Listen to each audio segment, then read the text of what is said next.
All right, so today, we're taking a deep dive into the wild story of Creedence Clearwater Revival. Beyond the hits. Yeah, beyond those hits, and trust me, there are a lot of them. Yeah, but we're going deeper into their rise, their fall, and ultimately how they found redemption. Because it's not just about the music, right? Yeah. This is a story about a battle for control. A decades-long battle Exactly. for creative control, for their music. And here's the crazy part. Fogerty, the lead singer, the songwriter, he gave up millions Aliens. in royalties Just to break free. from his contract. From that contract. So the question is, how does a band go from California, I mean, these guys are from California, Right. to becoming like the voice of the American South, dominating the charts, Yeah. and then end up in this like fight for their creative soul? Well, that's what we're here to uncover, right? To dig into the story of CCR, from their meteoric rise to that ultimate moment of taking back control. So let's rewind back to 1968. Vietnam War was raging, right? And you have these four friends from high school in El Cerrito, California, who form Creedence Clearwater Revival. And think about it. This is like peak psychedelic rock. Right, the summer of love. Yeah. But CCR sound is totally different. They went against the grain. Rock, country, blues, all mixed together. And it was John Fogerty's voice, his songwriting, that really made them stand out. He captured that southern sound. Like they were born on the bayou. And they weren't. Right. They're from California. Not even close. So their debut album drops. Their extended version of Susie Q hits the top 40, gold record, right out of the gate. It was just the beginning. 7 albums in 4 years, 9 top 10 singles. They were unstoppable. Think about their label, Fantasy Records, right? They were making serious bank off these guys, like $100,000 a month, just from Proud Mary. $100,000 a month? Back then. Not a thought. That was unheard of. And then there's Bad Moon Rising, Fortunate Son. Have you ever seen The Rain? These songs weren't just hits, right? They were capturing something deeper. The anxieties of a generation. Yeah, they were like anthems for an era, right? It's a Vietnam era, a time of social upheaval.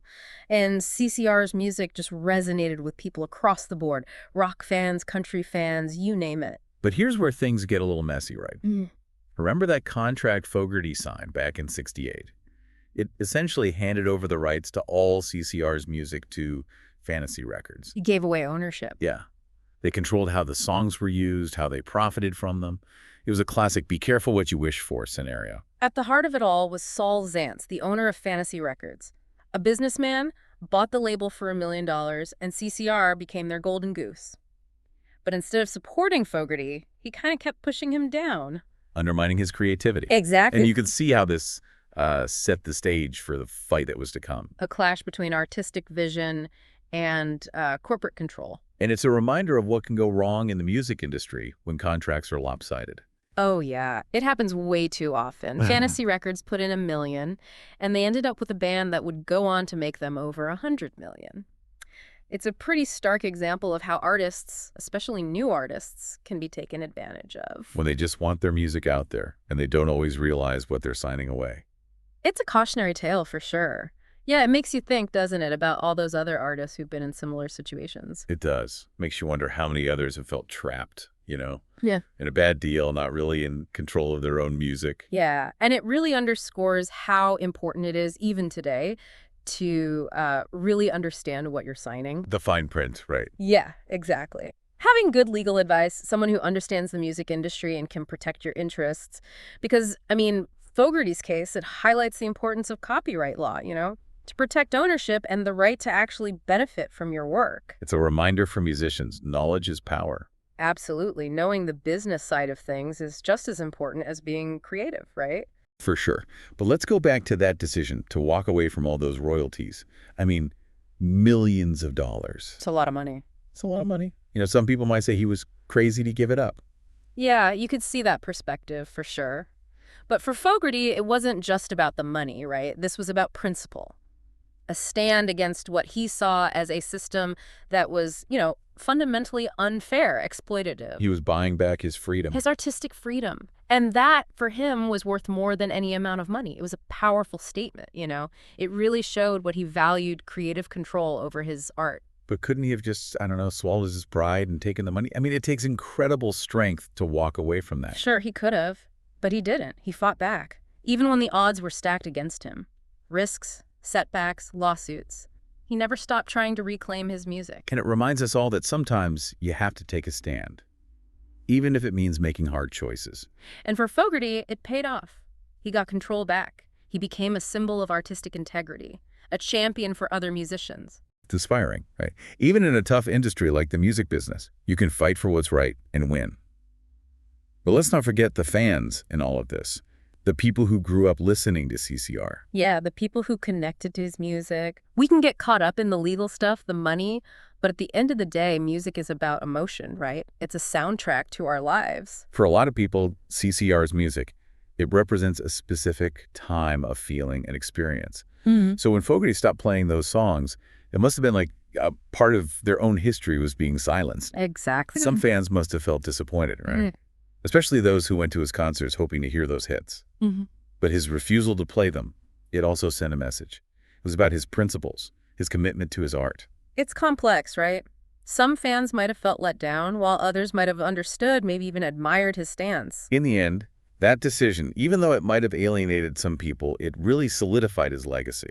As an artist who stood by his convictions, no matter the cost. Right.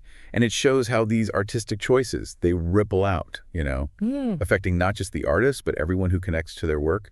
Sometimes silence can be its own powerful statement. Yeah, it really can. So let's fast forward now to 2004. When Concord Music Group, they buy Fantasy Records and offer Fogerty full royalties and full creative control over his CCR catalog. What a turnaround after all those years of struggle. Talk about perseverance paying off. It shows that even situations that seem impossible, they can change. He must have felt so validated to finally be recognized and appreciated for his work. And then to top it all off, he buys back the majority of CCR's publishing rights in 2023. A true victory lap. It is. But let's not forget, this wasn't just luck. Right. It was decades of hard work, dedication, and unshakable belief in himself and his music. And it's an example to other artists, showing that you can challenge the big corporations, reclaim ownership of your work, and achieve creative freedom. It might take a lifetime, but it's possible. It is. But before we move on, I want to touch on something we haven't really talked about. The emotional impact of all of this. Yeah, that's important. We've talked about the legal battles, the financial stuff, but what about the toll it took on Fogerty? I mean, decades of struggle, that has to leave a mark. It must have been exhausting, right? I mean, to never give up, to keep that level of determination. Mentally and emotionally draining for sure, but then to win after all that.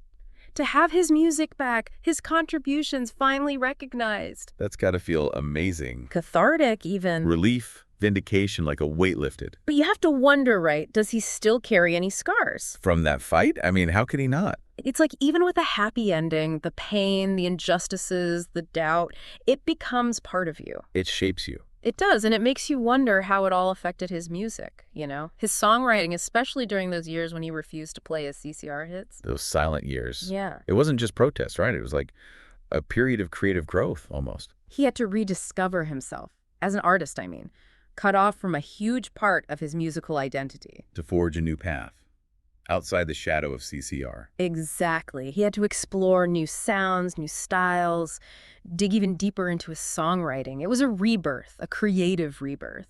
Even if it wasn't always easy or commercially successful, you can hear it in his solo albums from that time. A raw energy. An urgency, yeah. Frustration, anger, but also resilience, defiance. It's all there. And what's interesting is even though he wasn't playing those CCR songs, you can still feel their influence, right? That blend of rock, country, blues, it's still there, but it's evolved. Matured. Yeah, it's like he took the foundation of CCR and built something completely new on top of it. You could argue that the struggle, that fight for creative freedom, it fueled him. Pushed him further. And maybe if he hadn't gone through all that, his music wouldn't have evolved in the same way. That's a good question. I mean, some of the most powerful art comes from those dark times, right? From struggle and pain. When you have to dig deep. And for Fogerty, that struggle brought him back to his roots. When he got control of his CCR catalog in 2004, it was more than just a business deal. It was a homecoming. It must have been so liberating to finally play those songs again. You can hear it, in his performances. That renewed energy, passion, connection. Like coming full circle. Rediscovering those early songs, but with a deeper understanding now, after years of growth and hardship. And for the audience, right? They weren't just hearing hits. They were witnessing a comeback, a celebration of resilience. The triumph of the human spirit. It reminds you that sometimes you have to lose something to really understand its value. Fogerty had to lose control, go through those years of silence, fight to get it all back.